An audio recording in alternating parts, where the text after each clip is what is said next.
ನೀವು ಕಳೆದ 3 ತಿಂಗಳಲ್ಲಿ ನೀವು ಸ್ಟ್ಯಾಟಿಸ್ಟಿಕ್ಸ್ ನೋಡಿದ್ರೆ ಆಲ್ಮೋಸ್ಟ್ ಸುಮಾರು 1,000 ಜನ ವಲಸಿಗರು ಸಿಕ್ಕಿದ್ದಾರೆ. ಕೇಂದ್ರ ಸರ್ಕಾರ ಸ್ವಲ್ಪ ನೆರವು ಕೊಡಬೇಕಾಗುತ್ತೆ. ಯಾಕಂದರೆ ನಮ್ಮ ರಾಜ್ಯ ಯಾವುದೇ ಅಂತಾರಾಷ್ಟ್ರೀಯ ಗಡಿಯನ್ನು ನಾವು ಹೊಂದಿಲ್ಲ, ಸಂಪರ್ಕನೂ ಇಲ್ಲ. ಬಾಂಗ್ಲಾದೇಶ್ ಗಡಿನೂ ನಮ್ಮ ಸಂಪರ್ಕ ಇಲ್ಲ, ನೇಪಾಳ ಸಂಪರ್ಕ ಇಲ್ಲ, ಬೇರೆ ಯಾವ ರಾಷ್ಟ್ರದ್ದು ಬಾರ್ಡರ್ಸನ್ನು ನಾವು ಶೇರ್ ಮಾಡೋದು. ಆದರೆ ಇವತ್ತು ಅವರು ನುಗ್ತಾ ಇದ್ದಾರೆ ಅಂದರೆ ಎಲ್ಲಿಂದ ಬರ್ತಾ ಇದ್ದಾರೆ? ಇವತ್ತು ತ್ರಿಪುರಾದಿಂದ ಬರ್ತಾ ಇದ್ದಾರಾ, ಅಸ್ಸಾಮಿಂದ ಬರ್ತಾ ಇದ್ದಾರಾ, ಬೇರೆ ನಾರ್ತ್ ಈಸ್ಟ್ ಇಂದ ಬರ್ತಾ ಇದ್ದಾರಾ, ಪಶ್ಚಿಮ ಬಂಗಾಳಿಂದ ಬರ್ತಾ ಇದ್ದಾರಾ? ಗಡಿ ಕಾಯೋ ಜವಾಬ್ದಾರಿ ಕೇಂದ್ರ ಸರ್ಕಾರ.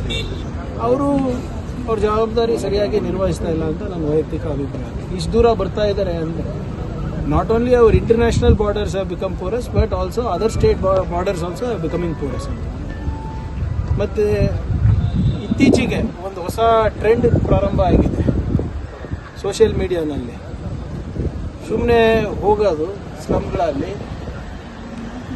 ಒಂದು ವಿಡಿಯೋ ಮಾಡೋದು, ನಿಮ್ದು ಯಾವ ಊರು, ನಿಮ್ದು ಯಾವ ರಾಷ್ಟ್ರ, ಹಿಂದಿನಲ್ಲಿ ಕೇಳ್ಬಿಡೋದು, ಮತ್ತು ಏನು ಸರ್ಕಾರ ಏನು ಮಾಡ್ತಾ ಇಲ್ಲ ಅಂತ ಬಾಯಿಗೆ ಬಂದಂಗೆ ಮಾತಾಡೋದು. ಅಂಥ ವಿಜಿಲ್ಯಾಂಟಿಸಮಿಗೆ ನಾವು ಒಪ್ಪಕ್ಕಾಗೋದು. ನಿಮ್ಮ ಹತ್ರ ಮಾಹಿತಿ ಇದ್ದರೆ ಬಂದು ಸ್ಟೇಷನ್ನಲ್ಲಿ ನಮ್ಮ ಸಿಬ್ಬಂದಿಗಳಿಗೆ ಕೊಡಿ.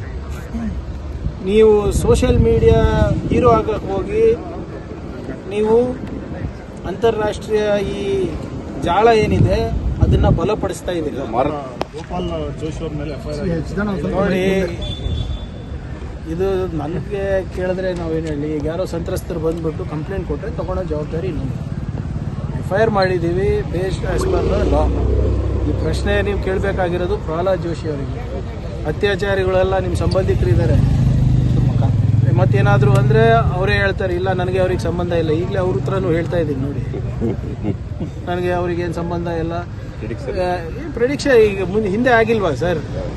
ಇವರು ಯಾವುದೋ ನನಗೆ ನೆನಪಿರೋ ಹಾಗೆ ಯಾವುದೋ ಒಂದು ಬ್ಯಾಂಕ್ನಲ್ಲಿ, ಸರ್ಕಾರಿ ಬ್ಯಾಂಕ್ನಲ್ಲಿ ಇವರು ವಂಚನೆ ಮಾಡಿದಾಗ ಕೂಡ ಅದೇ ಹೇಳಿದರು.